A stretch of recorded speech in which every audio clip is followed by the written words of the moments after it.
গ্রামের পূর্ব প্রান্তে একটা পুরনো কাঁঠাল গাছ দাঁড়িয়ে আছে। দিনের বেলা সাধারণ মনে হলেও রাত নামলেই গাছটার চারপাশে একটা অদ্ভুত ঠান্ডা হাওয়া বইতে থাকে। গ্রামের লোকজন বলে, ওই গাছে এক পেত্নী বাস করে। অনেক বছর আগে এক গর্ভবতী নারী গাছটার নিচে অমানবিক নির্যাতনের শিকার হয়ে প্রাণ হারায়। তারপর থেকেই তার অশান্ত আত্মা গাছের ডালে ডালে ঘুরে বেড়ায়। মাঝে মাঝে দেখা যায়, সাদা শাড়ি পরা এক নারী গাছের ডাল থেকে উল্টো ঝুলে আছে।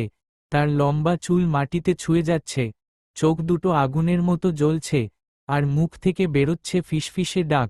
ডানে ইশারা করা উল্টো হাতের তর্জনী, এসো, এসো আমার কাছে। যদি কেউ সেই ডাকে সাড়া দেয়, তবে আর তাকে খুঁজে পাওয়া যায় না। শুধু গাছের শিকড়ের ফাঁক থেকে ভেসে আসে মানুষের গোঙানি। একবার গ্রামের জন কিশোর সাহস করে রাতে গাছটার নিচে যায়। প্রথমে তারা কিছু দেখতে পায়নি, কিন্তু হঠাৎ চারদিকে অন্ধকার ঘন হয়ে গেল। বাতাস থেমে গেল, কুকুরেরা চিৎকার করতে শুরু করল। তারপর তারা দেখল, উল্টো ঝুলে থাকা এক নারী, যার লম্বা জিভ মাটিতে নেমে এসেছে, আর চোখ দুটো সরাসরি তাদের দিকে তাকিয়ে আছে।